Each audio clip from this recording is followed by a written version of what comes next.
पहले चाइना और अमेरिका का ट्रेड वॉर, उसके बाद कोरोना का अवतार और अब यूक्रेन पर रूस का प्रभाव। इन सभी ने देश और दुनिया को अगर कुछ दिया है तो वो है बढ़ती महंगाई, मानवीय कष्ट और साथ ही विश्व की बिगड़ती स्थिति। इन सभी घटनाओं से देश और दुनिया की आर्थिक स्थिति पूरी तरह बिगड़ चुकी है। नमस्कार, मैं हूं रश्मि सक्सेना और आप देख रहे हैं न्यूज़ टुडे नेटवर्क। स्वागत है आपका हमारे स्पेशल प्रोग्राम अर्थचक्र में।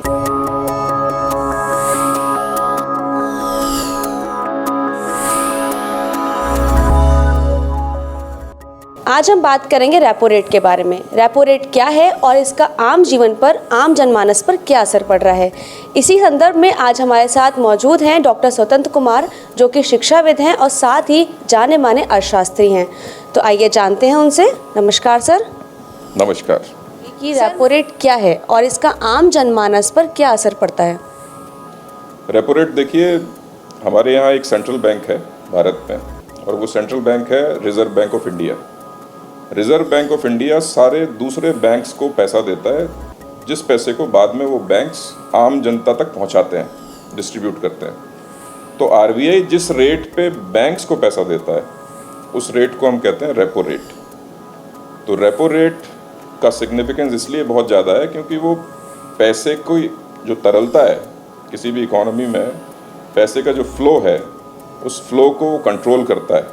तो repo rate is an instrument through which you can control the flow of money in a given economy।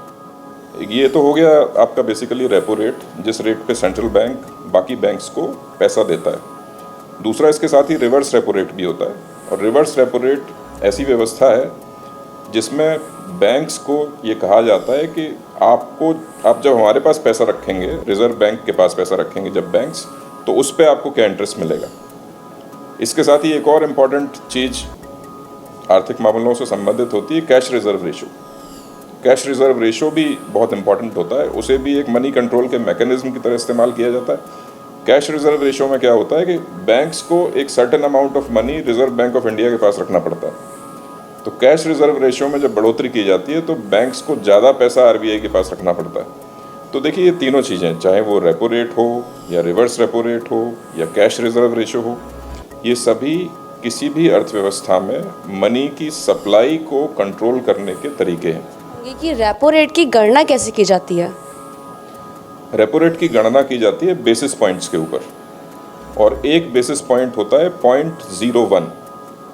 तो अगर हम कहते हैं कि 40 बेसिस पॉइंट्स रेपो रेट बढ़ गया तो वो 0.40% बढ़ गया, या 50 बेसिस पॉइंट्स रेपो रेट बढ़ गया तो वो 0.50% बढ़ गया। तो अभी रिसेंटली 2 बार हमारा रेपो रेट बढ़ा है। पिछले महीने रेपो रेट बढ़ा था 40 बेसिस पॉइंट्स, यानी कि 0.40%।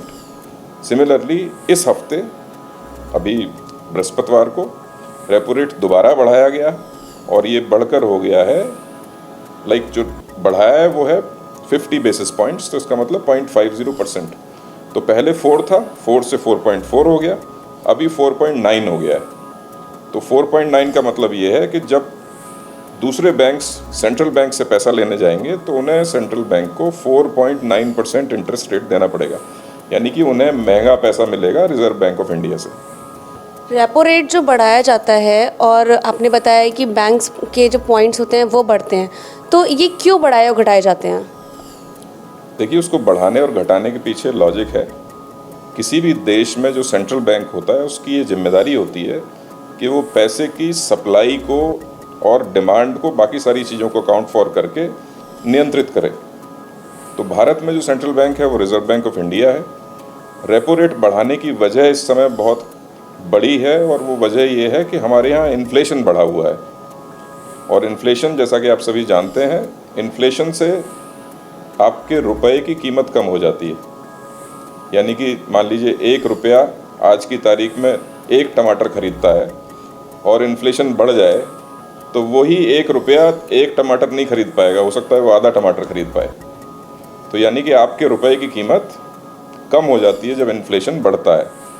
तो जब इन्फ्लेशन बहुत ज़्यादा बढ़ता है तो उसके साथ और कई तरह की समस्याएं अर्थव्यवस्था में पैदा हो सकती हैं, जैसे कि ज़्यादातर जो नॉर्मल खान पान की चीज़ें हैं, फूड से रिलेटेड है, आपका ट्रांसपोर्टेशन है, तेल है, जैसे एक उसमें, साथ ही बाकी सारी चीज़ें वो महंगी हो जाती हैं, वो ज़्यादा पैसे में आपको मिलेंगी। अब जब महंगी होंगी तो देखिए जो ऊपर लोग बैठे हुए हैं, यानी कि जिनका इनकम अच्छी खासी है, उन पे बहुत प्रभाव नहीं पड़ता, लेकिन जो नीचे वाला तबका है उसके ऊपर बहुत प्रभाव पड़ता है उन चीज़ों का, क्योंकि उसकी इनकम बहुत ज़्यादा नहीं बढ़ रही है, उसकी इनकम कांस्टेंट ही होती है मोस्टली, तो उसके लिए जीवन यापन करना बड़ा मुश्किल हो जाता है। तो इसीलिए अर्थव्यवस्था में मनी की सप्लाई को कंट्रोल करने का प्रयास किया जाता है, जिससे कि जितनी भी वस्तु और सेवाएं हैं उनकी कीमत एक सर्टन लेवल पे वापस लाई जा सके। लेकिन इस समय समस्या थोड़ी बड़ी इसलिए है क्योंकि हमारे इन्फ्लेशन में लगभग 59% कंट्रीब्यूशन रसिया और यूक्रेन की वॉर का है। वो इसलिए है क्योंकि वहाँ से सप्लाई बहुत सारी चीज़ों की कंट्रोल होती है। जैसे रशिया दुनिया का सबसे बड़ा गेहूं का उत्पादक देश है, क्रूड ऑयल का बहुत बड़ा उत्पादक देश है।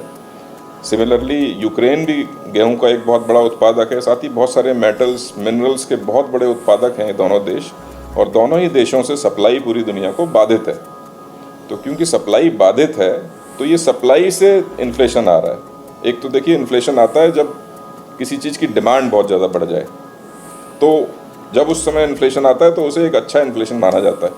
लेकिन अगर सप्लाई की कमी की वजह से इन्फ्लेशन आए तो उसे खराब इन्फ्लेशन माना जाता है। तो ये खराब इन्फ्लेशन है, कंट्रोल करने के प्रयास किए जा रहे हैं, इसके दूरगामी परिणाम होंगे भविष्य में। सर कि जैसे आपने बताया कि आरबीआई जो है वो रेपो रेट कम करता है, बढ़ाता है, तो वो क्यों ऐसा करता है?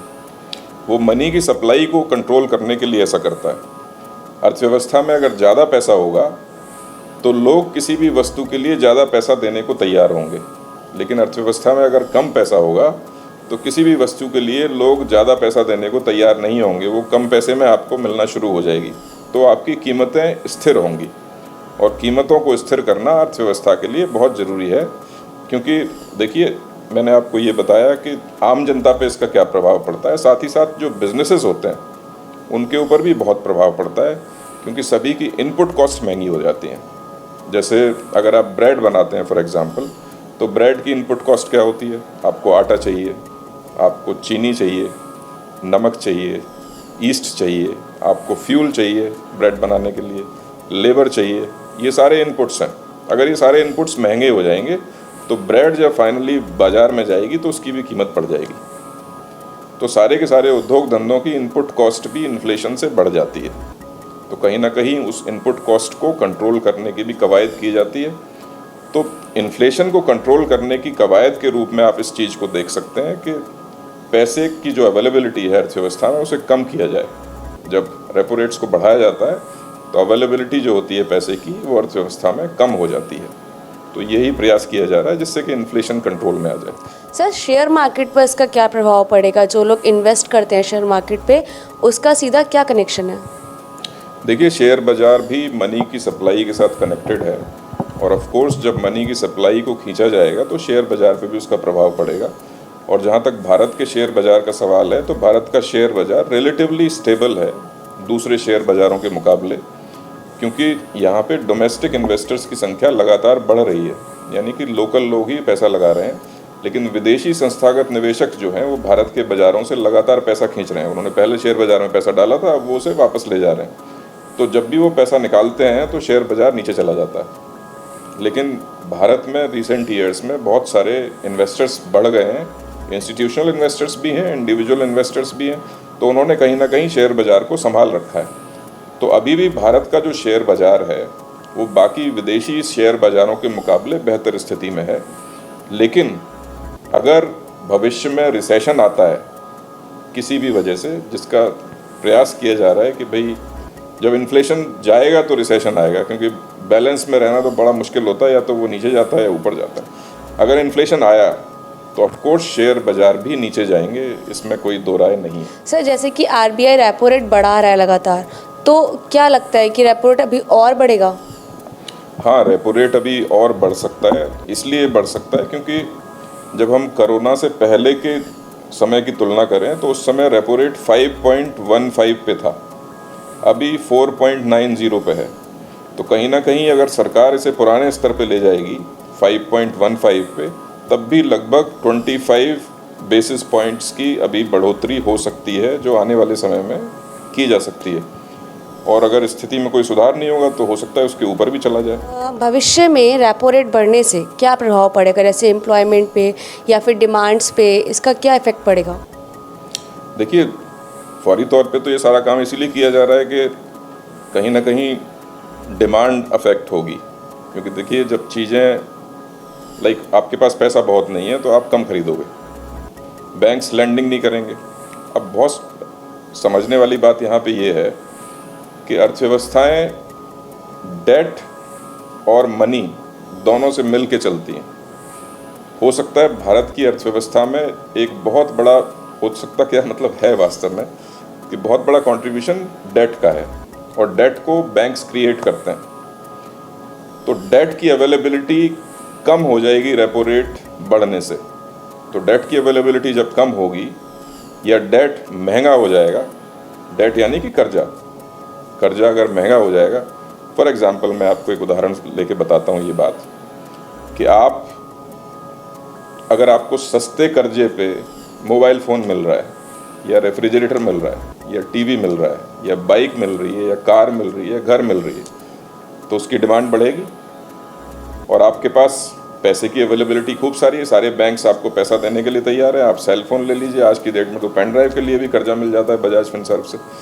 तो क्रेडिट की अवेलेबिलिटी बहुत है, तो आप जा रहे हैं और चीज़ों के लिए आप लाइन लगा के खड़े हैं, लेकिन चीज़ों की सप्लाई है ही नहीं, क्योंकि पीछे से सप्लाई रुकी हुई है रशिया यूक्रेन की वजह से, या ऑयल की सप्लाई नहीं हो पा रही है, सेमीकंडक्टर चिप्स की सप्लाई नहीं हो पा रही, तो उसकी वजह से आपको कारों की सप्लाई शॉर्ट है, कंप्यूटर्स की सप्लाई शॉर्ट है और बहुत सारी खाने पीने की चीज़ों की सप्लाई शॉर्ट है। तो सप्लाई शॉर्ट है, आप लाइन लगा के खड़े हो खरीदने के लिए, तो होगा क्या? क्राइसिस सिचुएशन क्रिएट हो जाएगी। तो वही है कि आपकी डिमांड कम तब होगी जब आपके हाथ में पैसा कम हो जाएगा। तो रिजर्व बैंक ये सारी कवायद इसीलिए कर रहा है कि आपके हाथ में जो पैसा है उसे कम कर दे। जब वो कम होगा तो आप लाइन लगा के खड़े नहीं होंगे खरीदने के लिए, या बैंक आपको आसानी से क्रेडिट नहीं देगा मोबाइल फ़ोन खरीदने के लिए या टीवी खरीदने के लिए, फ्रिज खरीदने के लिए, बाइक या कार या घर खरीदने के लिए। तो उससे थोड़ा सा डिमांड कंट्रोल होगी, डिमांड नीचे जाएगी। अभी डिमांड बढ़ी हुई है और कोरोना की वजह से बढ़ी हुई, क्योंकि 2 साल किसी ने कुछ खरीदा ही नहीं, तो वो एक लेटेंट डिमांड थी जो पड़ी हुई थी। डिमांड तो थी लेकिन लोग खरीद नहीं सकते थे, अब सारे लोग खरीदना चाहते हैं। तो बहुत जब डिमांड है, सप्लाई है नहीं, तो आरबीआई ऑफ कोर्स ये कोशिश कर रहा है कि डिमांड को कम किया जाए, जिससे कि सप्लाई के साथ उसका डिमांड का संतुलन बन सके। अब आप ये बात पूछिए कि भाई इसके दूरगामी परिणाम क्या होंगे, तो इसके बहुत दूरगामी परिणाम होने वाले हैं और आप मान के चलिए कि इस व्यवस्था से आने वाले समय में रिसेशन भी आ सकता है। और आप ये कह सकते हैं कि दुनिया भर में अर्थव्यवस्थाएं आज की तारीख में रिसेशन लाने का प्रयास कर रही हैं। रिसेशन लाने का प्रयास कैसे कर रही हैं कि जब आप मनी की सप्लाई बढ़ाते हैं तो इन्फ्लेशन बढ़ता है, जब आप मनी की सप्लाई को कंट्रोल करते हैं तो रिसेशन आता है, क्योंकि आप डिमांड कम कर रहे हो। डिमांड कम जब होगी तो उसी के साथ तो रिसेशन आएगा। जब डिमांड कम होगी तो कंपनियां कम सामान बनाएंगी, प्रोडक्शन कम होगा, प्रोडक्शन कम होगा तो आप कम एम्प्लॉयज़ को रखोगे, जब आप कम एम्प्लॉयज़ को रखोगे तो लोगों की जेब में कम पैसा जाएगा। एक बिजनेस साइकिल है वो पूरा।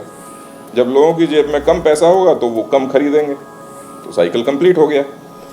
तो अगर आरबीआई ये प्रयास कर रही है कि इन्फ्लेशन को कंट्रोल करने के लिए रेपो रेट बढ़ा दिया जाए, डिमांड को कम कर दिया जाए, क्रेडिट की अवेलेबिलिटी स्क्वीज़ कर दी जाए, तो उसके परिणाम बेशक एम्प्लॉयमेंट पे भी होंगे, रोज़गार कहीं ना कहीं कम होगा, क्योंकि कंपनियां इतने सारे लोगों को अफोर्ड ही नहीं कर पाएंगी अगर उनके सामान की डिमांड नहीं है बाज़ार में, या उनका सामान लोग ले नहीं रहे।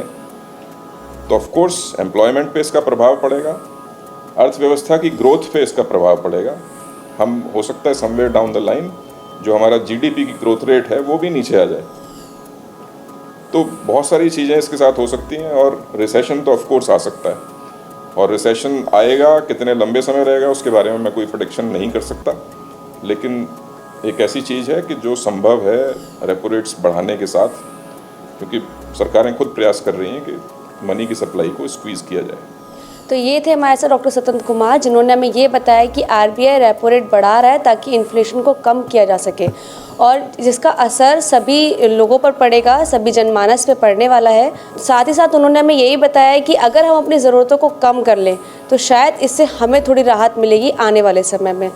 ऐसे ही इन्फॉर्मेटिव वीडियोस के लिए जुड़े रहिए आप हमारे साथ यानी न्यूज़ टुडे नेटवर्क के साथ हमारे स्पेशल प्रोग्राम अर्थचक्र में।